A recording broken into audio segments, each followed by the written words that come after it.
Welcome in, y'all. Timeshare Clarence. It's October 1st, 2025, and this is actually going to be my round 8 recap because I've been slacking and I haven't done it.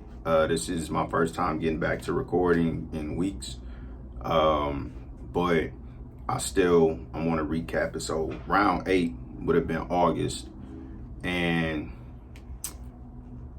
how did it play out? So I started off August.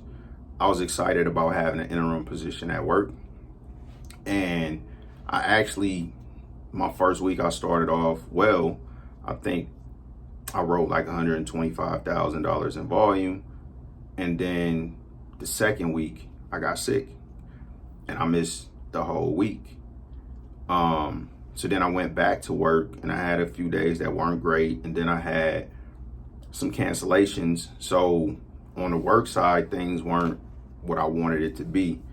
Then at this point, the person who does my childcare for me, so this is week 3 or going into week 3, a situation happened where they couldn't keep the kids anymore.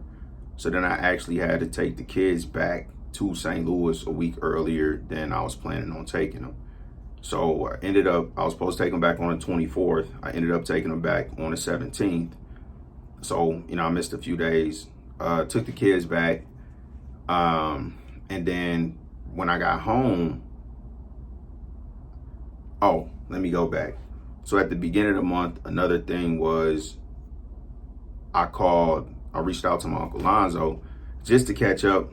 And then he told me he was having a surgery. So I called him on a Saturday. He told me he was having surgery on Monday, and his birthday is at the end of the month on the 28th. So, I made plans to go see him.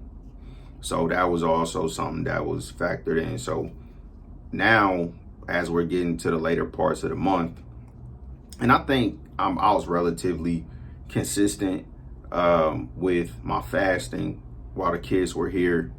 I didn't really prioritize it or whatever because I know as soon as they leave and it's just me, like everything is gonna shift, and I'm fine with that. So anyway, now I gotta take the kids back to St. Louis on the 17th instead of the 24th. I get back, and then on the 20th, my cousin called me and tell me my grandma doing bad. They don't know how long she got. This is on the 20th, and I believe that was a Wednesday. So I'm on a plane Thursday to St. Louis. So then I went to St. Louis to see my grandma that weekend. So now again, this is like the 21st. So I flew to St. Louis on the 17th to drop the kids off. Now I'm flying back on the 21st. I'm out there. I stayed out there for the weekend. The first couple of days I was there, my grandma she was asleep the whole time. And I didn't know if she was gonna wake up. But the third day I was there, she was awake and I was just sitting by her bedside. Not even a super long time, but I FaceTimed my sister so she could see her and say what she wanted to say to her. And then I was just sitting there and my grandma was just kind of mumbling. And she was talking, you could tell like she was having a conversation about something with somebody. But I couldn't hear it. It wasn't really loud enough or clear enough for me to make out what she was saying. Turned down the TV, really just trying to hear what she was saying, even though I knew it really had nothing to do with me. And again, it's like, very weak, can't really make it out. And it was sad. My grandma didn't look like herself. And then just for a few seconds, she kind of came to, and when I say came to, it's like she looked at me like she recognized me. It wasn't looking at me like, who are you? Because that's really been how it's been a lot of times in the past several years when I would go to St. Louis. I would go hug my grandma, give my grandma a kiss, say hi, grandma. She'd look at me like, who are you? But she looked at me and she just asked me how I was doing.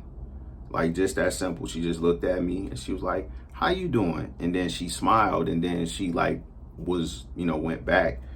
But just that little moment was like super impactful to me. And it just goes along with me trying to make sure I'm prioritizing what I need to prioritize and putting things in place for me to be able to do stuff like that, to be there, to have that moment, you know, whether it was missing work, however much money to fly out there, get a hotel, all of that stuff. It wasn't a lot, and it definitely wasn't enough to justify not doing it. But that's because I work for Hilton. That's because I have a Go Wild pass on Frontier. And I've done all of those things because I've been in situations in the past where I just couldn't afford it. And in all honesty, if it was like I had to pay regular rates for a hotel or even a flight, then I probably wouldn't have been able to do it. So that's St. Louis twice, you know, back-to-back weeks.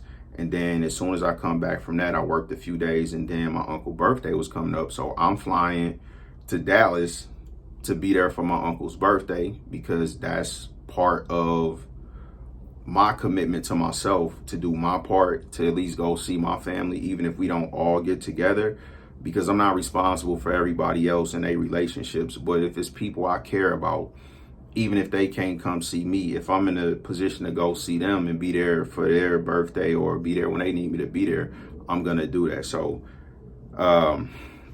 like flying out to go see my uncle, but obviously with everything going on with my grandma, he trying to get to St. Louis. So I actually flew to Dallas on the 27th to be there for my uncle's birthday on the 28th. And then he was leaving on the 28th.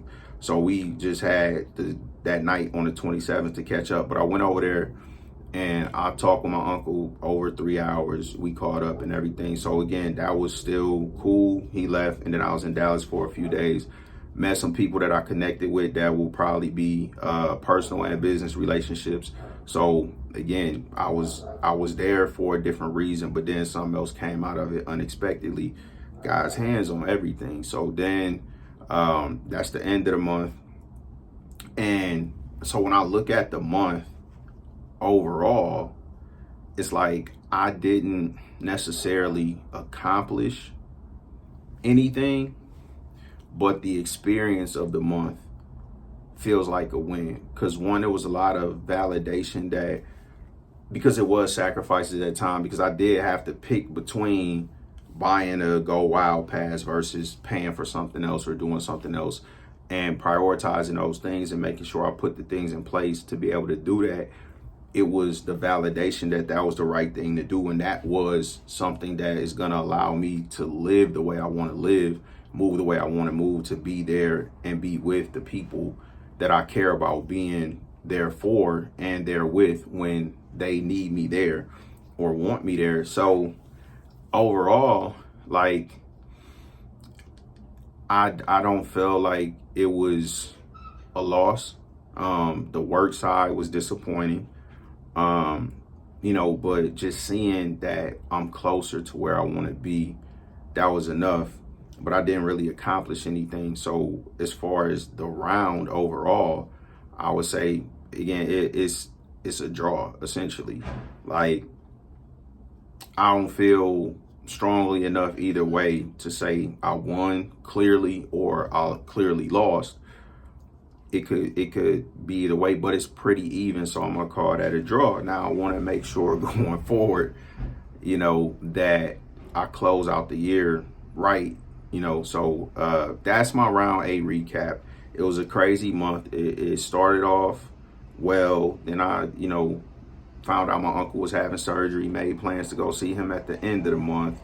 Childcare went out the window, had to make a, you know, unplanned emergency trip to take the kids back to St. Louis so that I could work.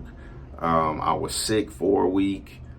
Found out my grandma was, you know, pretty much in her last days. So then it's another unexpected trip. And then the one trip that was planned, I went on a trip, but the reason I went on the trip was to go see my uncle, and then my uncle left. So it was kind of crazy, but even just running through it with all of that going on, again, I got through it, and like, I got closer to being where I want to be. So that's my round 8 recap. For anybody tuning in, appreciate y'all. Until next time, Tom Clarence. Peace.